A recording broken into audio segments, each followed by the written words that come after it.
not just understanding theoretically, but understanding experientially. So we must try to experience the Four Noble Truths so that we really achieve the total purification of mind. So what is important is total purification of mind. Now many people said they want to attain Nibbana, right? So, and then they think that Nibbana can be attained in the next life. Is that true? Yeah? Now many people, when they pay homage to the Buddha, when they do some meritorious deeds, say, may we attain Nibbana. And they mean may we attain Nibbana in the next life, after death.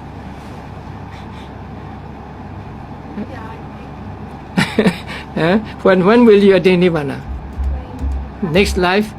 Or in this life? If you practice hard, then you could achieve in this life. Right, very good. So you can achieve it in this life if you make effort, huh? And sometimes I say to people that don't worry about Nibbana. Don't worry about attaining or not attaining Nibbana. But you should aim at the purification of mind. Once you achieve purification of mind, you attain Nibbana. But Nibbana is a faraway thing and it is difficult to understand. But purification of mind, you can relate to yourself, right? Now you think of your mind and you know your mind has the mental defilements. Now think of a time when your mind will be totally free from mental defilements. How happy you will be at that time. Happy means peacefully happy, not like happy enjoying sensual pleasures, but peacefulness. How peaceful you will be, how happy you will be when your mind is totally pure. When your mind is totally pure, then whatever object you experience, you come across, you will not be affected by those objects. You will, even though it is very attractive, you will not be attracted to that object. Even though it is very frightening, you will not be afraid of that object. If it is, even though if it is very,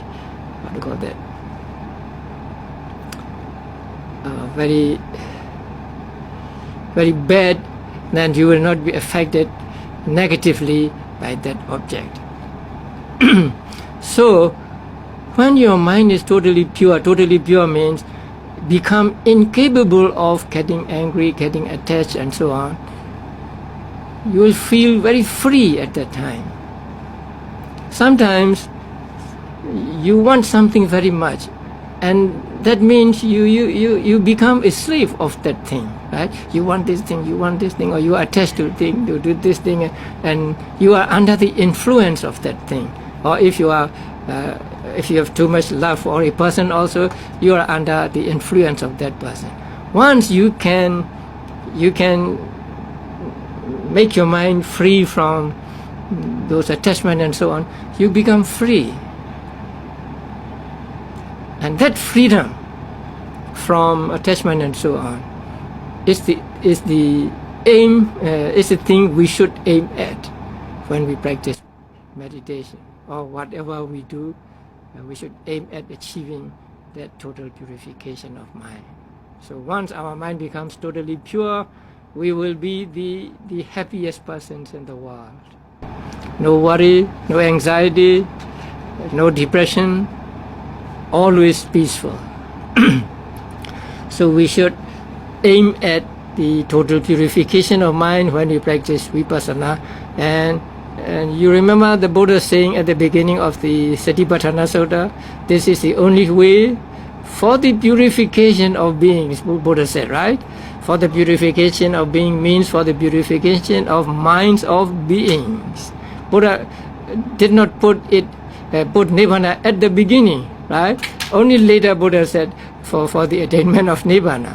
But the first thing Buddha said was for the total purification of mind. So that is the thing we should aim at. If we had paramis in the past, accumulated in the past, then we will be able to achieve total purification in this life. If we cannot, at least we will be able to achieve partial purification. So to the extent that our mind is pure, we will experience peacefulness or happiness. So it is for that purpose that we should practice meditation, and also we should aim at achieving the total purification of mind whenever we do some meritorious deed. So the understanding of the Four Noble Truths is really important, and I'm glad that you are interested in the Four Noble Truths and you want to understand. Then I have tried my best to make you understand the Four Noble Truths. But you can read Visuddhimagga if you want to know more about the Four Noble Truths. And I let you bring the book and read the book deliberately, because I can teach without referring to the book, but I want you to be able to find what you want in the book. Now, once you have gone through at least like this, then later when you pick up the book, then you can read and understand. So do not be satisfied with just what I taught to you, but try to learn more about the Four Noble Truths and others from the books like Visuddhimagga and other books. The more you know, and the better you'll be able to understand and practice. Now, you asked me to talk about Sila also. You remember that? Yes. Now, Sila comprises of three middle factors, right? And I told you that Sila is the abstention from the wrongdoing by bodily actions and speech. Now, Sila is the control of bodily actions and speech, and not necessarily of mind. First, you must understand this. The nature of Sila is to control your bodily actions and verbal actions. That means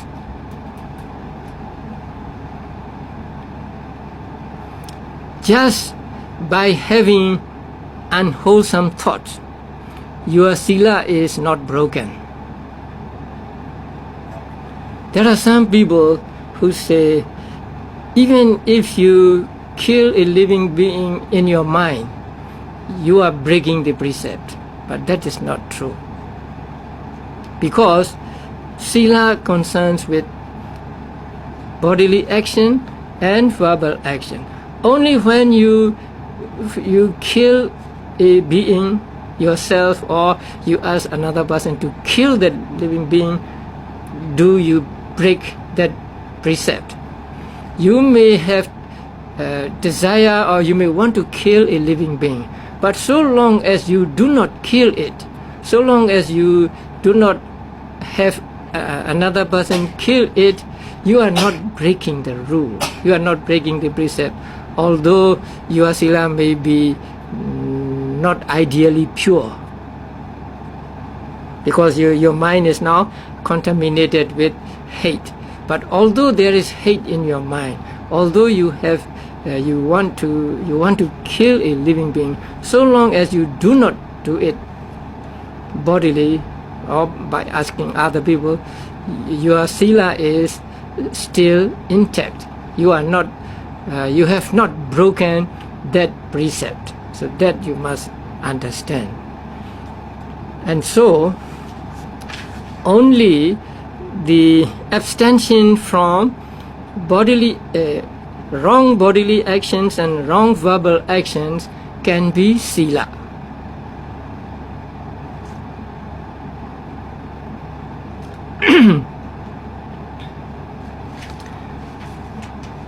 So, there are the karma that are done in mind only, and those cannot be sila. Although they may be called wrongdoings, they are wrongdoings in your mind, and so they cannot be sila. In your prayer book, I found all abstention of all 10. I think there should be abstention of the first 7 only. You say, I vow that to abstain from killing living beings and so on. They are all right, but I vow to abstain from covetousness and so on. They are not in the domain of sila, although it is good to abstain from covetousness and so on. So they are not to be practiced as sila. And as I said, sila is very important. Purity of sila is important, especially for those who practice meditation, because sila is a very firm foundation on which we build the structure of samadhi and panya. So there are some people who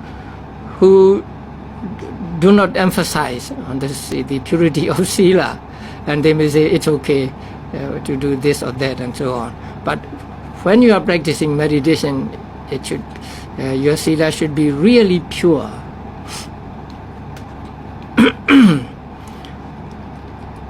Once a person has taken the refuge, he or she becomes a disciple of the Buddha. So in modern terms, we may say he or she becomes a Buddhist. So after taking the refuge, one becomes a disciple of the Buddha. And so one has to keep the moral precepts that are called precepts for devotees, precepts for upasakas. And it is said that a person who has taken refuge in the Buddha Dhamma Sangha and become a disciple of the Buddha should keep 5 precepts. That means every Buddhist is expected to keep these 5 precepts. And you already know these 5 precepts, no? You know the 5 precepts? Abstention from killing, abstention from stealing, abstention from sexual misconduct, abstention from lying, abstention from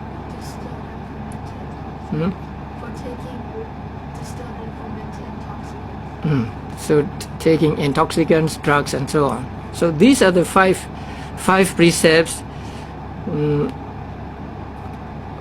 all Buddhists are expected to keep. And as I said before, only when the first one, killing, only when you kill is this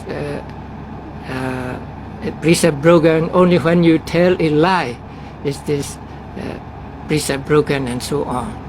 Just by thinking in your mind, it does not constitute breaking of these sila, although your sila may be not very pure, right? So, and these 5 precepts are not like commandments in Christianity. They are not the commands of Buddha.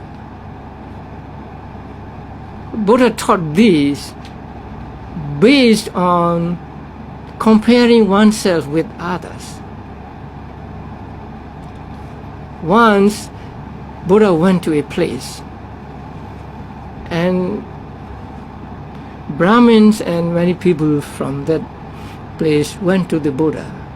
And then they said, Bhante, we are lay people. Now we enjoy, say, pleasures, and we enjoy good food. We use the best of the perfumes and so on. We use the best clothes. So we are lay people, and we have families, we have children. And please teach us something so that while being laymen like this, we can gain happiness. And Buddha taught them Buddha taught them seven precepts. Buddha said,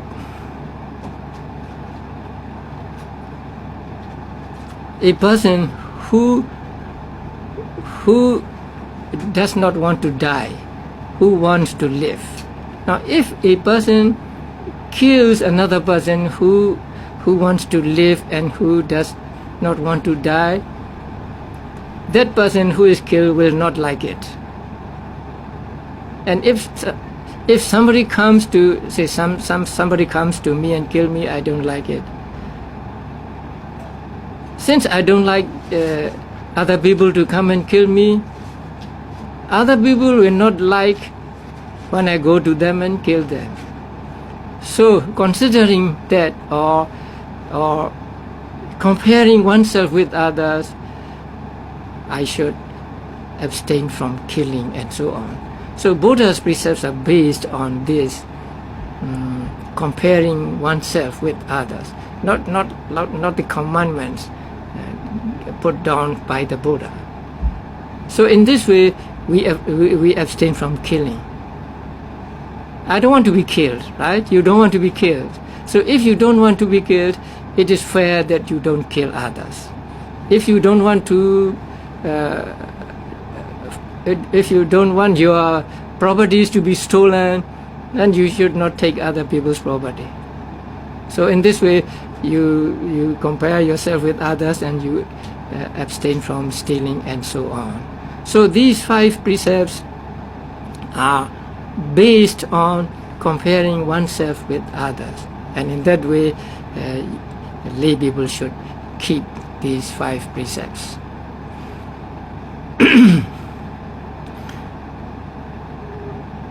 And there are some conditions where one really knows whether a precept is broken or not. For example, killing, right? So in order to break the precept, then one must know that this is a living being. First, it must be a living being, and then you know that it is a living being. And then you have the intention to kill, and then you make the effort, and the being is killed. So only when these 5 conditions are fulfilled does that rule is broken, and you come to you commit the offense of killing and something like that. So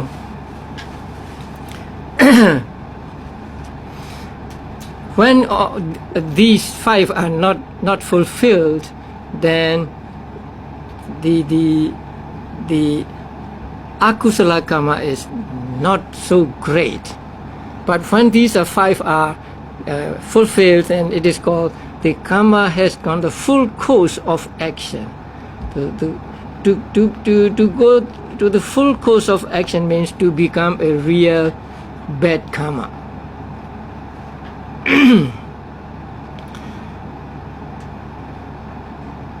So for a Buddhist, it is important that he or she keep these 5 precepts as long as he or she lives. There's a saying in Burmese, you should keep the 5 precepts as you keep your clothes.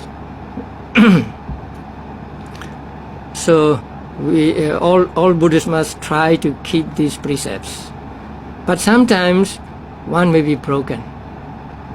So when you know it is broken, then you take the precepts again. So in that way you amend the broken precepts.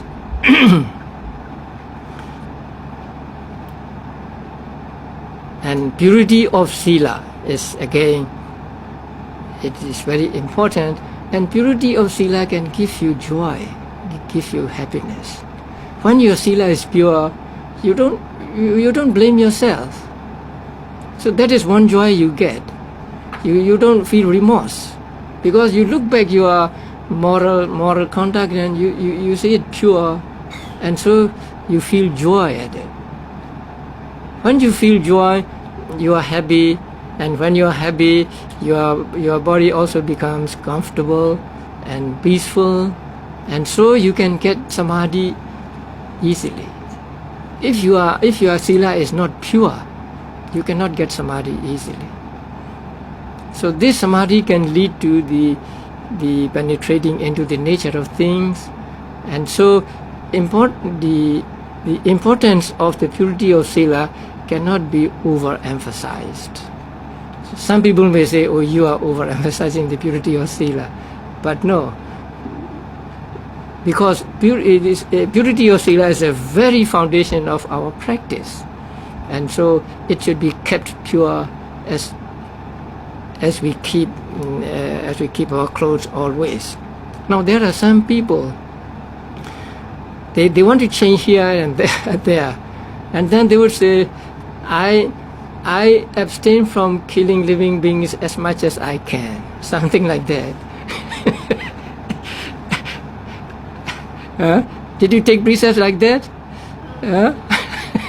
As best I can, or as much as I can? I tell those people, if you take like that, this is not sila. You have already put conditions there, conditions for breaking the precept, because I will do as far as I can. That means I may break it if I want to, right? So I think we should take sila, and we should not take sila that way. Whether you break it or not later, but when you take the sila, it should be just definite. Say, I will not, right? I will abstain from killing living beings, like that. So I will abstain from living beings as much as I can. So that is not sila. But nowadays people want to make sila seem easy to practice, and so they may modify here and there. And also there are some people who saying I abstain from killing and so on is negative. We want positive. So they say, I will be compassionate to all beings, instead of saying I abstain from killing. But that is not sila according to our definition. Sila is abstaining from something, abstention from killing, stealing, and so on. You say, I will have compassion for beings, but that is not sila. That is bhavana, the mental culture. So now some people are doing like that. They want to be positive. What I want to ask them is,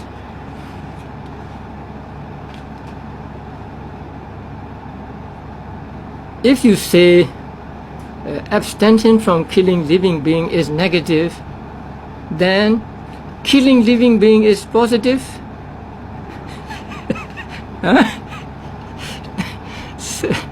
No. Sometimes people are led astray by these words, right? Say this is negative, this is positive, and as we found out, the very positive state of nibbana is described with negative words. So the words may be negative or positive. We don't need to pay much attention to them. But what we should pay attention to is the reality, whether it is really positive or negative. So sometimes people want to change this and that, and so they change the very nature of sila. So when you take sila, be definite and say just I will refrain from. I take the precept of abstention from killing living beings and stop there, and not say to the best of my ability or something like that. And sometimes you may want to keep more than 5 precepts. How many precepts can you take? Five. I take 5. Yeah, 5. But sometimes you want to purify yourself more. You want to get more kusala. How many precepts can you take? 8. 8 precepts. So what are the 8 precepts?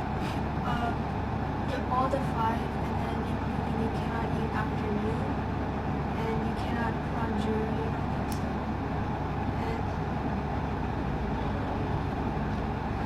also. And your bed cannot be like high and luxurious. Yeah. Do you think you will get more kusala when you take 8 precepts? Probably or definitely. Yeah? You will definitely get more kusala, right? Now, if you understand Abhidhamma, there can be akusala when eating. Attachment is akusala, unwholesome mental state. So when we eat, we may eat with attachment. When the food is good, right, we eat with greed. So there is attachment there. But if you don't eat one meal, you avoid attachment for one meal. Yeah, right?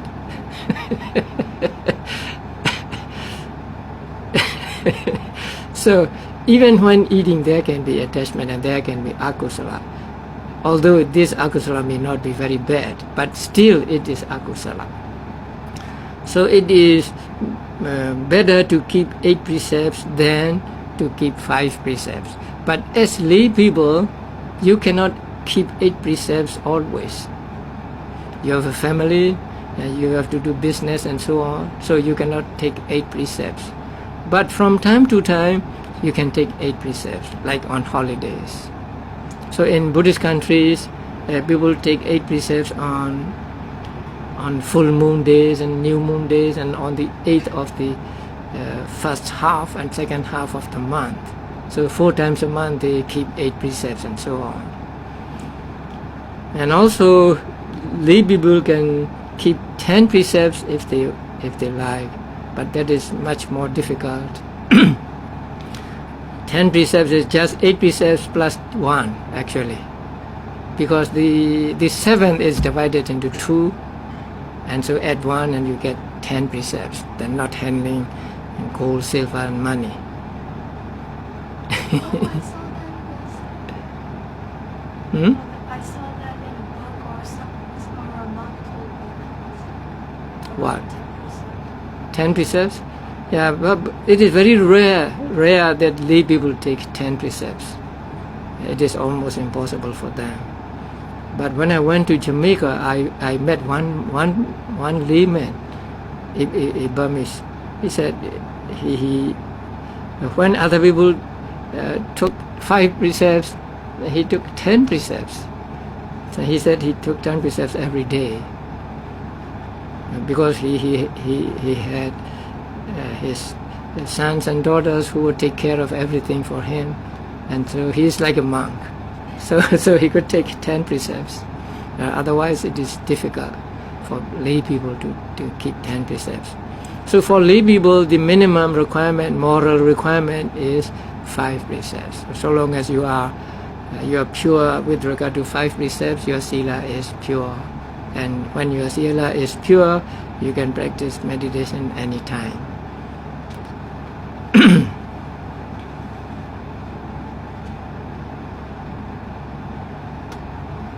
And there is another kind of sila which is called sila with right livelihood as the eighth factor. So in that case, you take the first three, right, and the four, that is abstention from lying, slandering, harsh speech, and vain talk, and then abstaining from wrong livelihood. So these 8 also some people take. So when you take these 8 precepts, you can take food in the afternoon. you may like that, huh? But you should be very careful, right? Lying is okay, and slandering, but harsh speech, sometimes you may be angry and you may say something bad, right? And then vain talk. So you keep silent most of the time, not talk much. Then you can keep these precepts. Okay, what do you want to ask? Oh, a question about killing. You know, like there's 2 questions. One of them is if somebody like has cancer or something, and the person knows that they're gonna die, so sometimes they ask the doctor to give them shots, but in America that's not allowed. But if the doctor gave the person a shot to die because the person wants to die, would the doctor be creating bad karma? Definitely. If the person wanted to die. Yeah, even if the person wants to die, right? If he gives a shot, then he commits the killing. The other person's desire is one thing, and killing is another, right? Killing means making a life shorter than it should have gone normally, right? Suppose a person is going to live, say 80 years, and if somebody makes him live 79 years, something like that, or do something so that his life is shorter, then he commits the killing. So killing is called panatipada in Pali. So panatipada means cutting short the life. Suppose a patient is going to live until midnight today, right? Then the doctor comes and then gives him a shot, and he dies at 11 p.m. So that means he makes his life shorter by 1 hour, and so he commits killing. And in Buddhism, there is no such thing as mercy killing, because at the moment of killing, it is always accompanied by ill will, by a kind of dosa. You cannot kill anything with pleasure, with sometimes you may be laughing and you may kill an ant, but at the very moment of killing, there is that ill will in your mind, a kind of dosa in your mind, because you want it to be killed. Now you kill it. So you cannot kill with somanasa or something, pleasurable feeling. Although you may feel pleasure after or before the real act of killing, or after the real act of killing, you may have pleasure. But at the very moment of killing, there is displeasure. So in Buddhism, there is no such thing as mercy killing. And the second question is, if somebody is like on a machine, and that person is only alive because of the machine, and finally they pull the plug out. If you pull the plug out, will you be creating bad karma for doing that? That is a question that is difficult to answer. But people say that that person is like a vegetable, right? He does not know or whatever. But according to the definition given in Abhidhamma, he is still a living being. he has not died yet, although his brain may not be functioning, right? Although what you call that instrument may show no brain action, right? But even though there may be no brain action, or there is said to be no brain action, there is still consciousness in him. Consciousness as we understood in Abhidhamma. So long as consciousness is there, he is a living being. So cutting short his life, however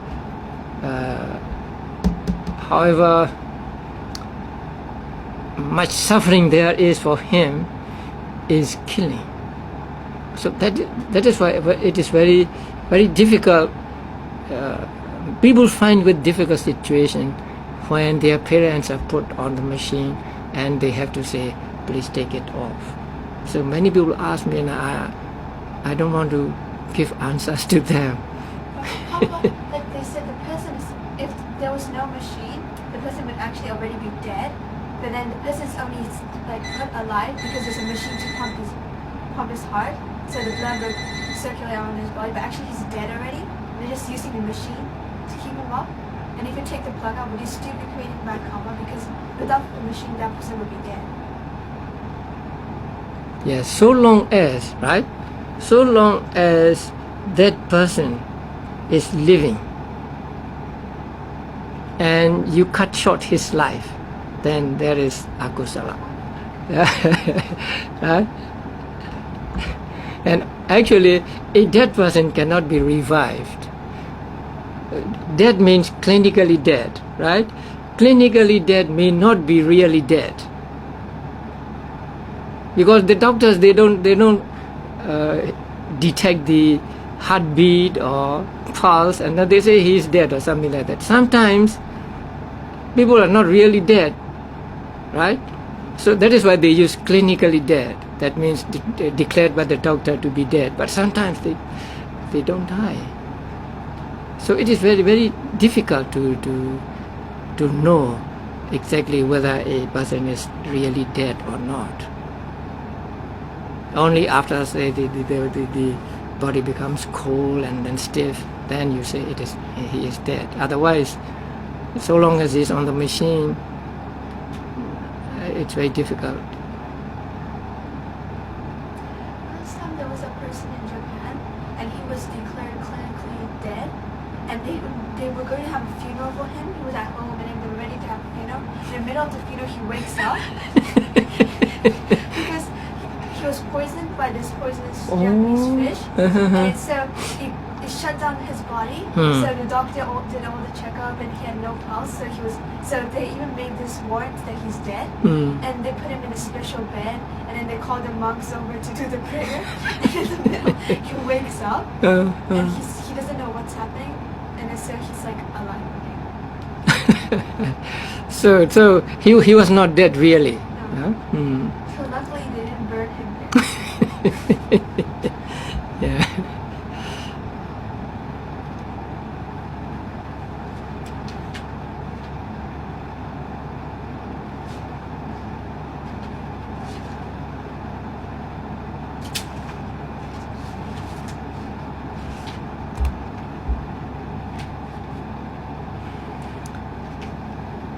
Okay, you remember the Four Noble Truths now?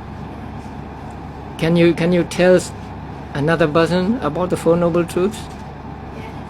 Yes. Very good. You know, it is not easy for Myanmar people to understand the Four Noble Truths like you do now.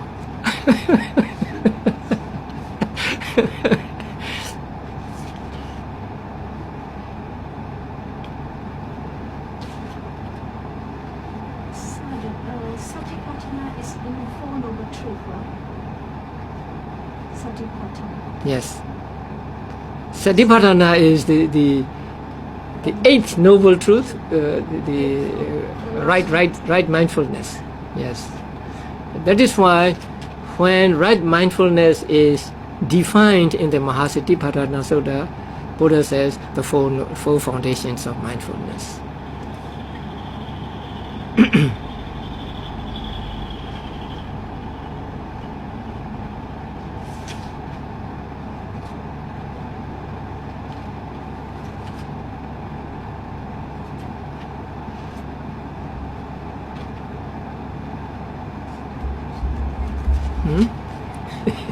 I'm thinking of questions to ask.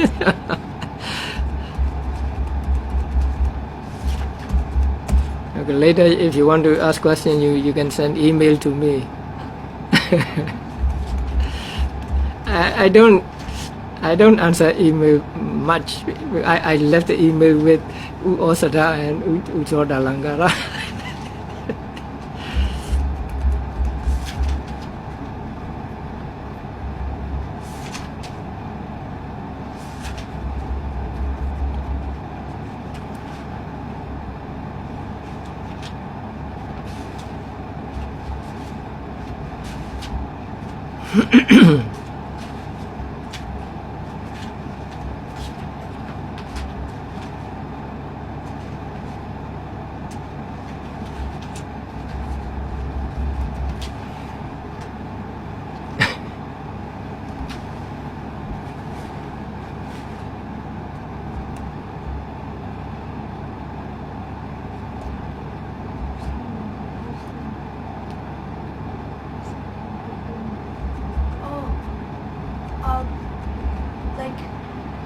In Buddhism, is white lies okay? Is our white lies okay? White lies, I would not say okay, but it is not so bad.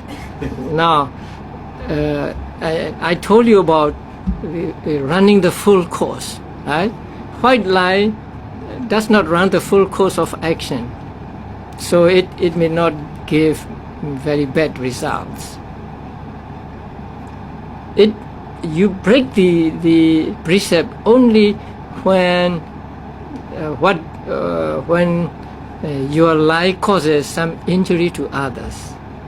So you tell a lie to another person, and then it may cause some injury to his life, to his property, something like that.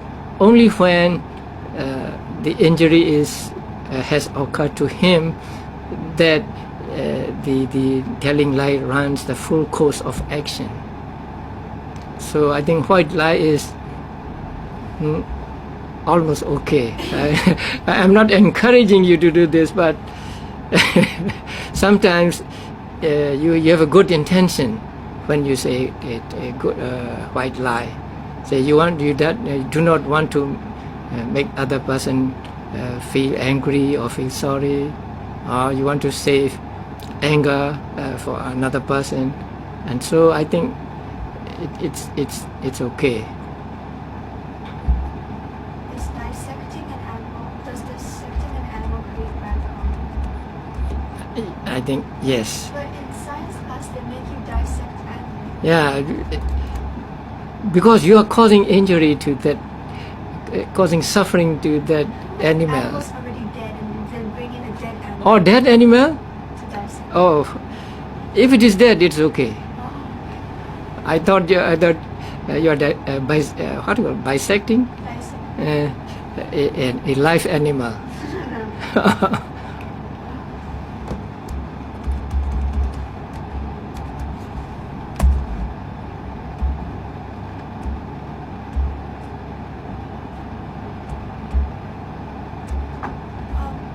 In like Christians' Bible stories, they said God created the world and everything. But in Buddhism, how did it all begin? Buddhism teaches that the beginning of beings cannot be known. So we do not know when beings first appeared, but for this particular world, there is a beginning, right? So it is taught in Buddhism that the world comes into being for many, many years, and then after many, many years, it will be destroyed. And then after many years, another world will form by itself, not being created by any being, but it will be formed by itself. And then the beings who are reborn in the Brahma world will die there and then reborn on the human earth, and then begin the population of the world.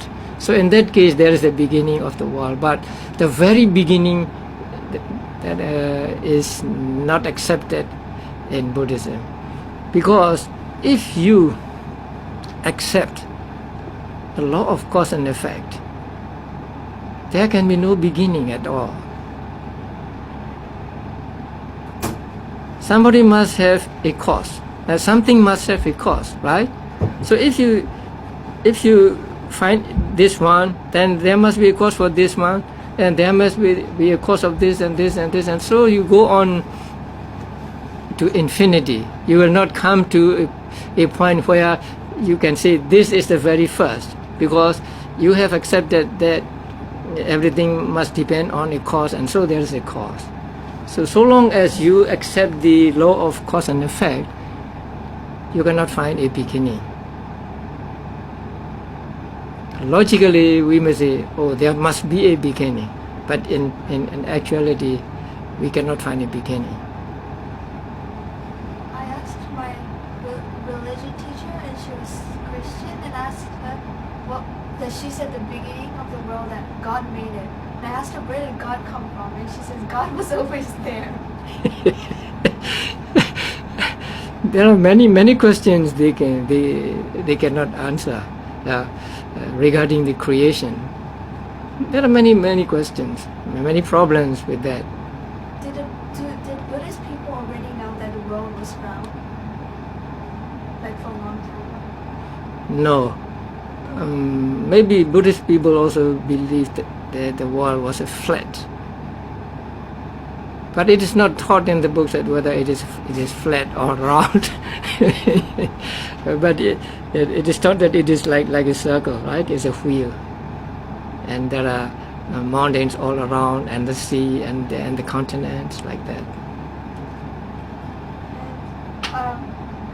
Nobody said this, but I thought myself, because in Christianity, they're waiting for the second coming of Christ. Yes. And in Judaism, they think the Messiah will come. And in like the Muslim religion, they believe another prophet will come. And I don't know about Hinduism, but in Buddhism, they believe when the next Buddha comes, like after he comes and everything, the world will finish. Or something like that. Like this world. I think they said if one more Buddha comes, and after that, the world will finish. Yes, there's one more Buddha to come. Yes. I think by that time, I think when the Buddha comes, all religion will like get to like become sane, because they all believe just one more person is gonna come. I don't know what will happen at that time, right? And it will be many years from now when the future Buddha will come to the world.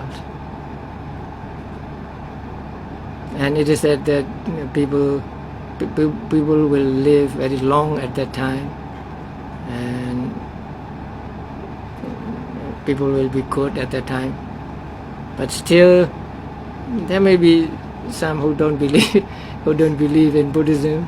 I think when the Buddha comes, to the Christian people, he will be like the second coming of Jesus, and to Muslim people, he'll look like he will be like the prophet to them, and to like the Jewish people, he will be like their Messiah. And so all religion will be the same, and everybody will believe in it, and the world will be happy. It's difficult to say, right? What the conditions will be like when the Buddha comes. But hopefully people will be better in their practices when the Buddha comes. And people say that the next Buddha will be sitting in a chair to meditate. Is that true? That he will sit on the chair to meditate. Sit on the chair? Yeah, to meditate.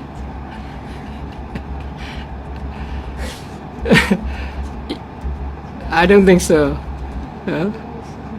Because we went to this Tibetan place, Uh-huh. and had this picture of this future Buddha who was sitting on a chair. Yeah. I think it will be as usual, sitting cross-legged. Well,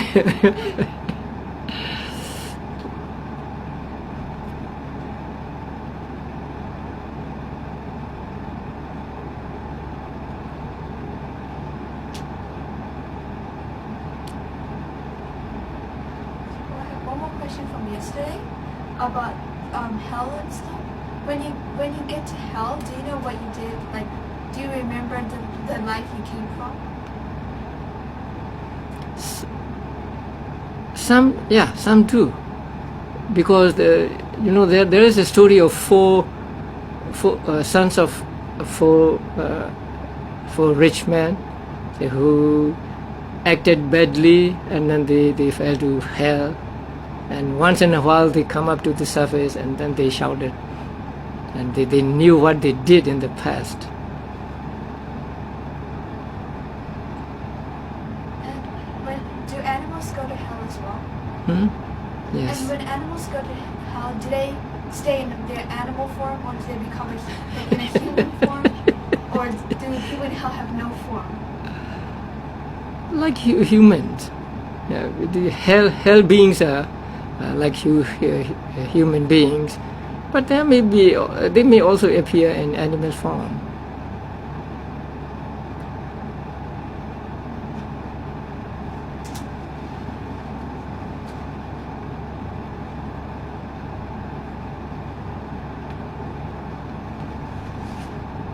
Okay. It's time for.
Now, Tanha is a cause of suffering.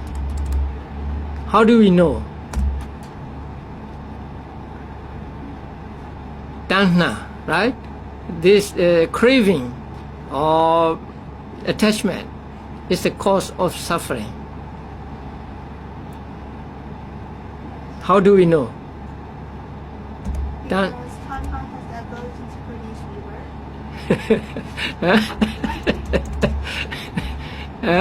I'll give you a very easy example.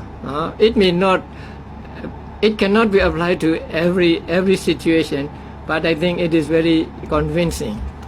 No, tanha, attachment. Nowadays, not nowadays, at any time, people are dying, right? In this city, many people will die today, right? And you go to the hospital and you may see many people dying, right? Or sometimes you hear people die in an accident, or let's say during the earthquake in Kobe, how many people died? Thousands of people died, right? And how did you feel about them? Sorry. I'm Sorry. sorry. Huh? How intense was that sorrow? Not very. Not much, right? Okay. If there was someone, what if there was a friend of you among those who died? You may suffer a little more, right? Because your friend was included in those who are dead, right? And what if there is a relative of yours, right? Or what if there is, say, your father, your mother, or for Corona people, your children? How would you feel that time? Much more. Very, very, very sorry for, right? So now we can consider about this. Why is the difference of intensity of sorrow there? If that sorrow caused by the death of the person, or that sorrow is caused by the attachment to that person. It is caused by attachment to that person, not just because the person died, right? Many people are dying every day, and we don't feel almost anything about many people. But if the person who dies is a friend of ours, or relative of ours, or someone whom we love dearly, we suffer more, right? So if our sorrow is caused by a death of a person, then we must have the same intensity of sorrow whenever a person dies, right? But now we have different levels of different degree of intensity of sorrow. Why? Because of our attachment. If we have much attachment to that person, we have much sorrow. If we have little attachment, we have little sorrow. If we have no attachment, we do not have any sorrow, right? So we can find that our sorrow is actually not caused by the death of the person, but it is caused by our attachment to that person who died. So in this way, we can understand that the real culprit of suffering is our attachment. Now, this is an easy example to understand, although it cannot be applied to everything. Okay, the other thing.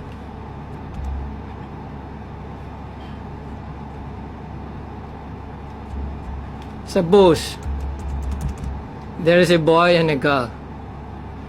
They are boyfriends and girlfriends.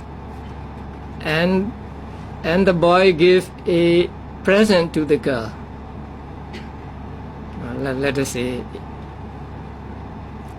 a ring, right? Or something. And then on her birthday, her parents give her another present. Among these two presents, which will cause more attachment to the girl?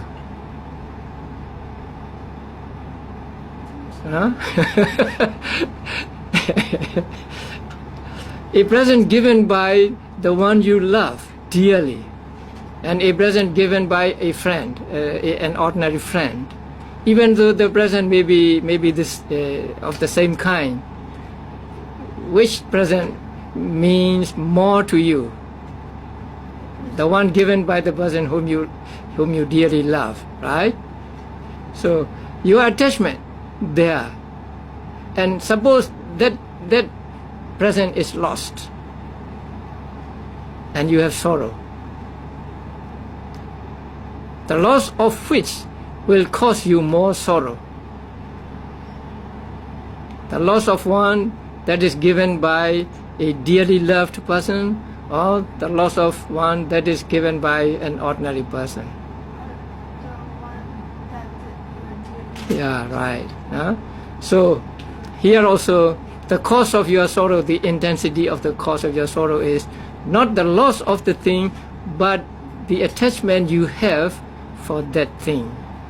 So in this way also, attachment is the cause of suffering and not actually the loss of the thing.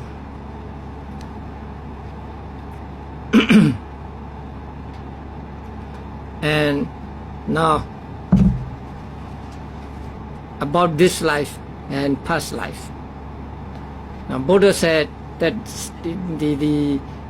the cause of suffering or cause of this life is tanha or attachment. Now, mind has great power.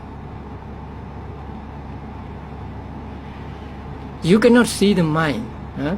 Mind has no body, right? Mind has no substance. But it has great power. Do you realize that?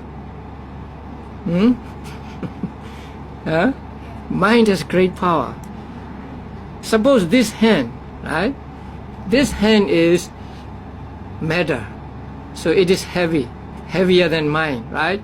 We cannot say mind is light or whatever, but we cannot measure the mind. But this hand is a heavy one, right? And I put it down here.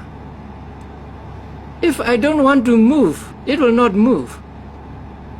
But when I want to move, it moves, right?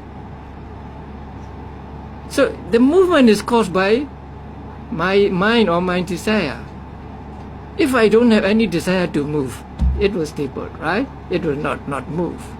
So you see, mind has this power, even to move the material thing here. In the same way, mind, the mental state in our mind, the karma, has power to produce results. Now today you offer us food. So when you offer us food, your intention is for us to eat, right? You want us to eat, you want us to be satisfied, you want us to, let's say, enjoy the food. That is your cetana, right? So that cetana has power to give results. So when it gives results, the results will come to you because it is your cetana. So you get the same results. That you will get abundance of food and so on in this life or in future lives, right? So that mental state has a power to produce. Suppose a person is in the habit of killing living beings. So killing living being means he wants that being to live a short life. He wants to cut off his life, right? So he has the desire for the, let's say, animal. Huh? He has the desire for the animal to live a short life. So his desire or the volition at that time gives results. Since his wish is for the life to be short, the result produced is a short life. But unfortunately, this result comes back to him and not to other person because it is his cetana or his karma. So that is why it is said that people who kill living beings, when they are reborn as human beings, live a short life. So karma, the mental state, has this power. Although we cannot see the karma, right? Buddha could see the karma clearly. We cannot see. Although we cannot see the karma, we can guess in this way that karma has a great power. So whatever we do, there is the cetana or volition in our mind, and this cetana can produce results. And when it produces results, the results are mostly of the same kind. Say you want the other being to have a short life, and then the result is you will have a short life. You want the other person to live long, and the result is you will live long, and so on. So this mind has this great power to produce result. So we are always attached to our lives. We don't want to die, right? We want to live as long as we can. If we can, we want to live forever. So there is attachment. And also we have attachment to be reborn as a celestial being, to be reborn in the world of devas and so on. And so those mental states produce results. So we can understand, although we do not see them clearly like on a screen, we can understand that this life is actually the result of my karma in the past, my attachment to life in the past. So in this way we can understand the second noble truth. This life is dukkha, and the cause of this life, dukkha, is the attachment in the previous lives. So in this way we can understand the second noble truth.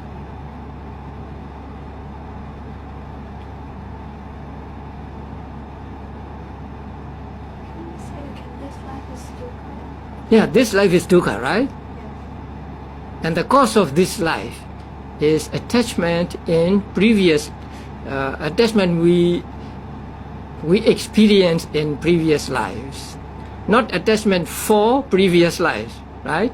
Attachment that arose in previous lives. So in this way we understand the second noble truth, the noble truth of the origin of suffering.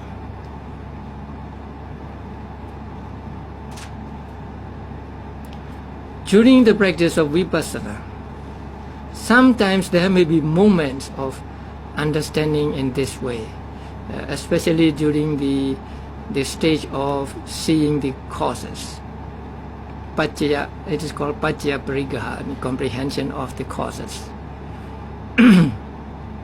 But you need to have some knowledge of the books to understand that. Now when you make notes of the objects, you can come to the understanding that because there is an object, there is a noting. If there is no object, there is no noting. Now suppose you have a wandering mind, and then you are making notes as wandering, and then wandering disappears. The moment wandering disappears, the noting mind also disappears. Now there is no noting mind, noting of the wandering. There's another mind noting another thing. So you see the cause-effect relationship between these objects and your mind. Because you want to move, there is moving, right? So the moving of the hand comes about because there is the mind to move. So because if I have no desire to move, there will be no movement. So this connection as cause and effect you see through practice of vipassana meditation. And then you may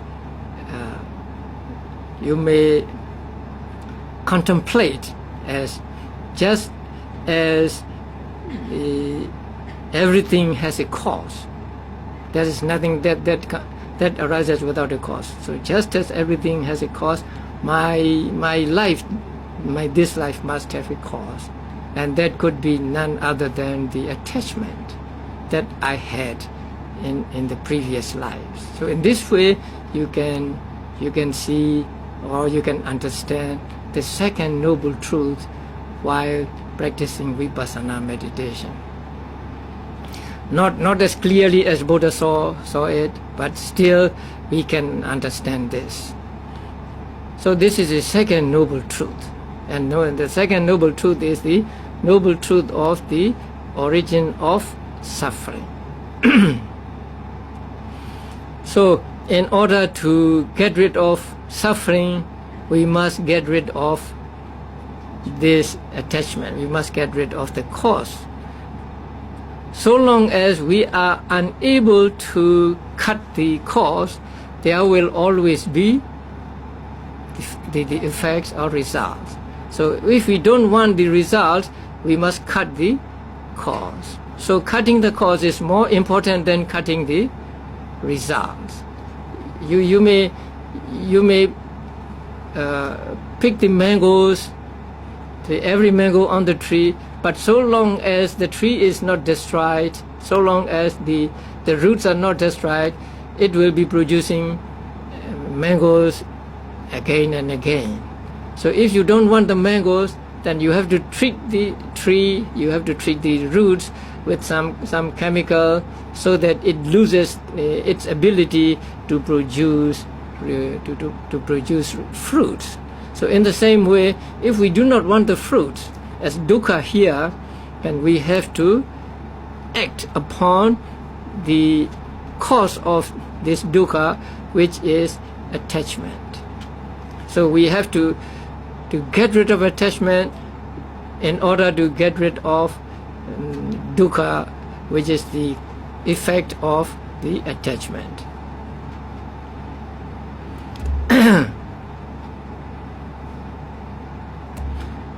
So this second dukkha, declaration of this second dukkha is like a physician telling his patient that your disease is caused by something, or say, I have found the cause of your disease. So once the disease is found, then it is possible to treat the disease or to cure the disease. So finding the cause of this disease, finding the cause of the dukkha as craving is actually a revolutionary idea in the history of religions. So no religion has ever pointed out that craving is a cause of suffering. So whenever they try to find the cause, they ended with the creation of the Brahma or the God. So only Buddha taught us that it is not the creation, but just this attachment to sensual things and so on, that is the real cause of suffering. So once the cause of suffering is known, then we can go about doing something so that we can get rid of suffering.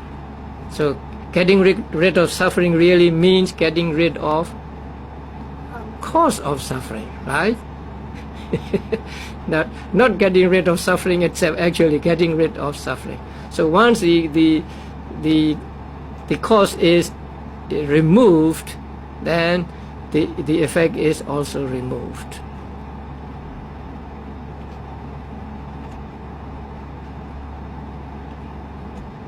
You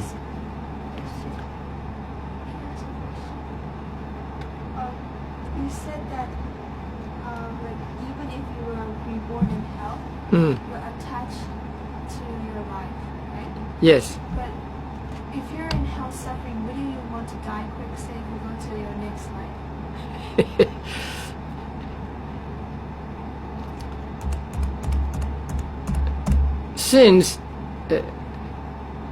Since life is dear to people, not dear to beings, it may be difficult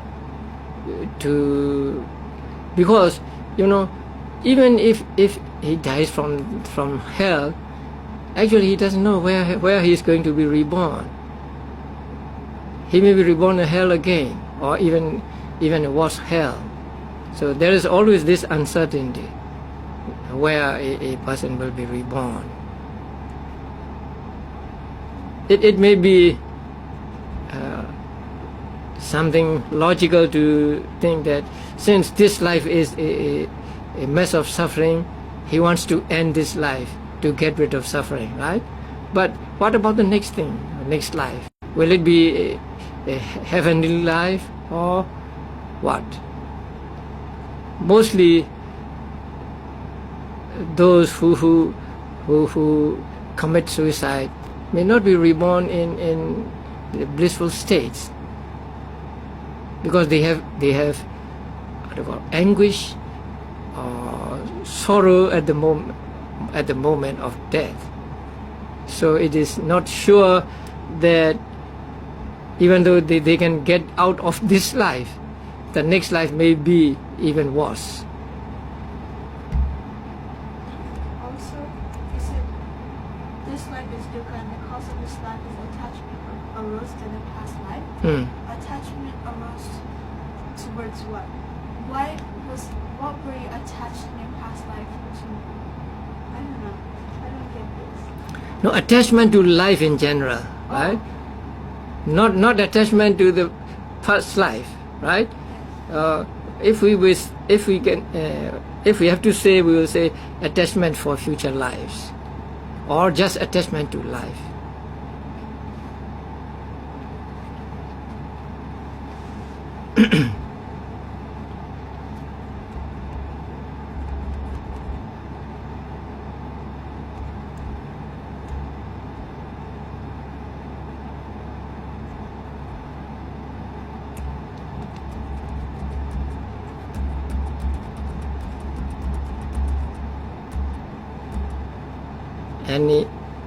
Any more questions? I know.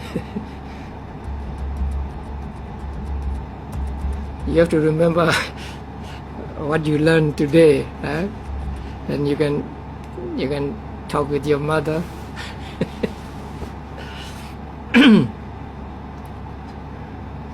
So today we finished two noble truths: the noble truth of suffering and the noble truth of the origin of suffering. Okay. So tomorrow we will go through the other two noble truths.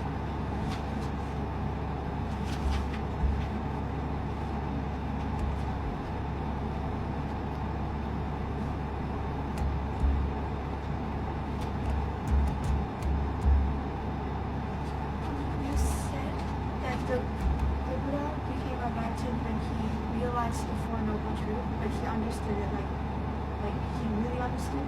So if an ordinary person, like through meditation and everything, realizes the Four Noble Truths, like really realizes it, then that person becomes enlightened. Yeah. So only when a person realizes the Four Noble Truths does he become enlightened. Sometimes enlightenment is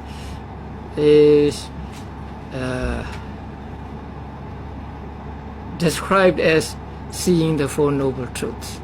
So seeing the Four Noble Truths means not just thinking about the Four Noble Truths, not just reading or not just listening to a talk, but experiencing the Four Noble Truths through your practice. Sometimes people have the wrong belief that once they know about the Four Noble Truths, they have seen the Four Noble Truths. And there are many people who say, we can become a Sotapanna in just one morning. Right? So I can teach you the Four Noble Truths in just 1 hour. And then you say, oh, now I know, I have seen Four Noble Truths. But that is, as I said before, it is not your own knowledge, it is a borrowed knowledge. So that is not what is meant. So they should be seen by yourself or realized by yourself through your own experience or through practice. Okay.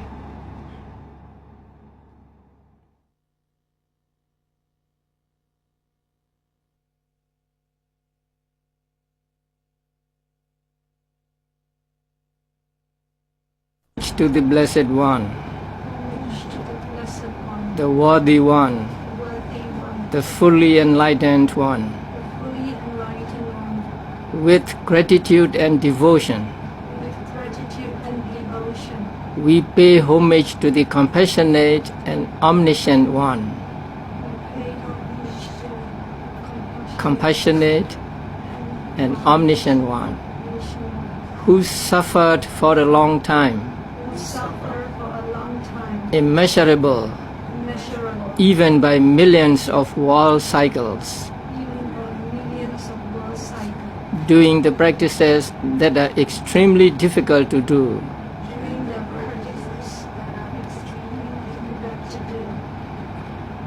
with gratitude and devotion. We pay homage to the Four Noble Truths, discovered, penetrated, and revealed by the compassionate Buddha. With gratitude and devotion, we pay homage to the Sangha, who brought the teaching of the Four Noble Truths down to the present time. With gratitude and devotion, we pay homage to our teachers, who gave us the rare chance to understand the Four Noble Truths by their excellent exposition, without which we cannot understand the Four Noble Truths properly. Okay, please bow down.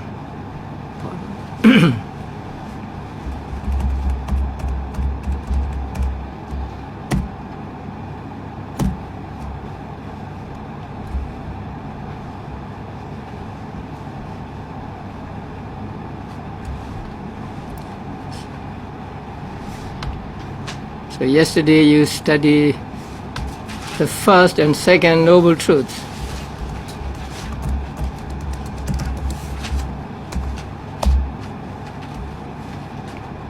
The first Noble Truth is the Noble Truth of suffering, and the second Noble Truth is the Noble Truth of the origin of suffering. So the first Noble Truth is the effect.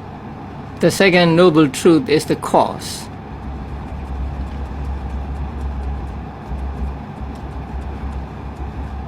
And in Pali, the first Noble Truth is called what? Dukkha. Dukkha Ariya Satya. So just Dukkha. And then the second Noble Truth is called Samudaya. S-A-M-U-D-A-Y-A.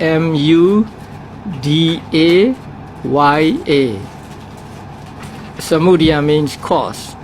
So actually it is called Dukkha Samudaya, cause of suffering.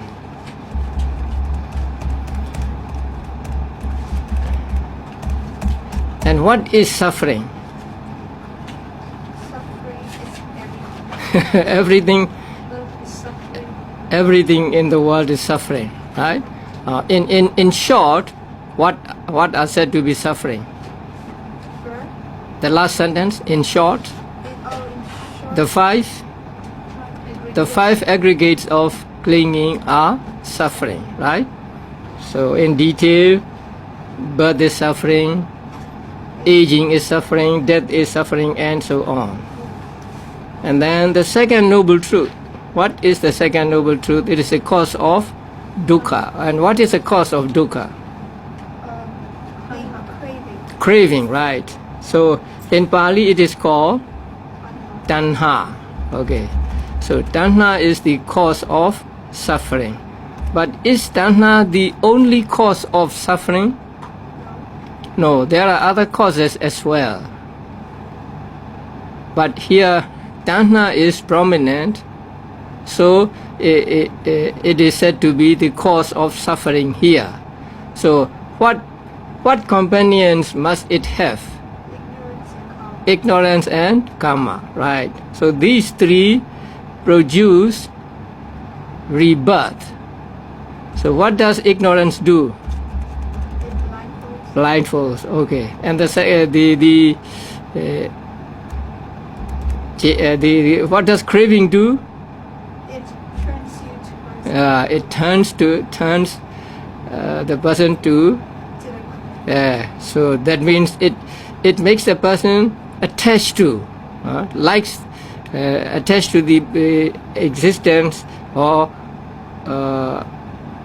to like the existence. And what does karma do? It pushes him into the precipice. That means it produces the rebirth in the next existence. So now we have gone through two noble truths. That means two truths discovered and penetrated and also taught by the Buddha. The first noble truth is like what? Is simile?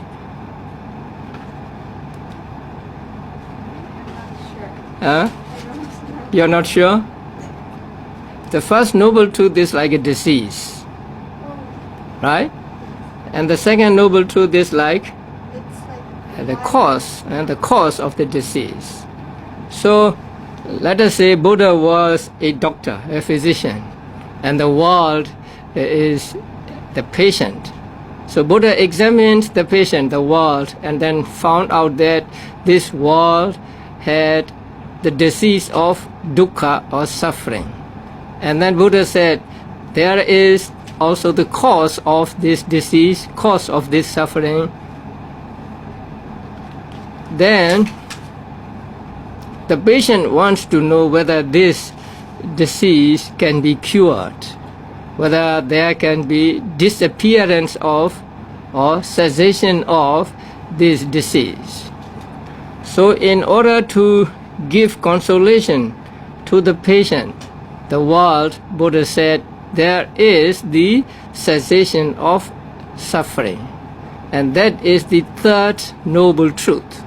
So the third noble truth is the noble truth of the cessation of suffering, the stopping of suffering, or the disappearance of suffering. But when Buddha described the third noble truth, he said it is the cessation of that very craving.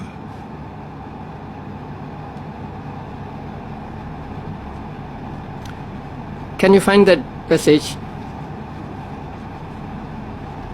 What is the first? Let me see.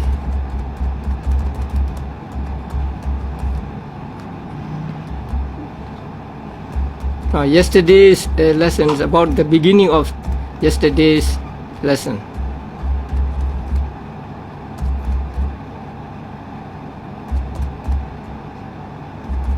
In the description Yes, of the cessation, Four Noble Truths.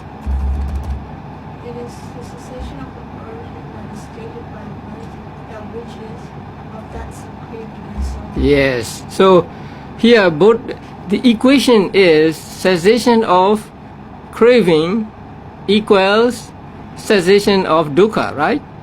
So Buddha described cessation of dukkha as cessation of craving.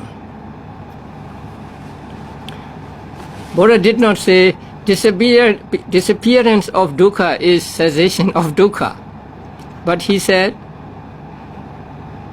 the cessation of craving is the cessation of dukkha. That means only when craving is removed can there be cessation of dukkha, because we have to deal with the cause if we want to get rid of the effect. So we cannot deal with the effect if we don't want the effect. We must deal with the cause. So Buddha here said the cessation of dukkha is the cessation of craving or tanha. And here our commentator said Buddhas are like lions. So the lions always attack the real enemy. or real source of the danger. But the other teachers are like dogs. Now when you throw a stone at the dog will follow the stone and not you, right? You throw a stone at the dog and then he will go after the stone but not after you. So those that belong to other faiths act like that, because when they practice mortification of the body as a means to eradicate mental defilements, now they are dealing with the effects and not the cause. The cause of suffering is tanha, but they do not do anything about tanha, but they are just afflicting their bodies. No, you know the word mortification? So they inflict suffering on themselves. So lying on the spikes, you know the spikes, thorns, lying on the thorns, or standing for a long time, and sitting in the sun, in the middle of four fires and so on.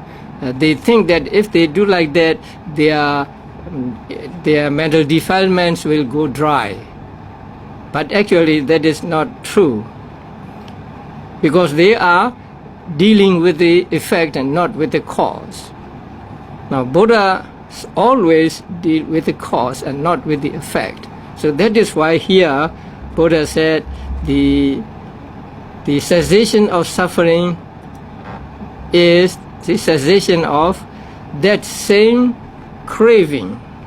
That same craving means that craving described as producing rebirth and so on.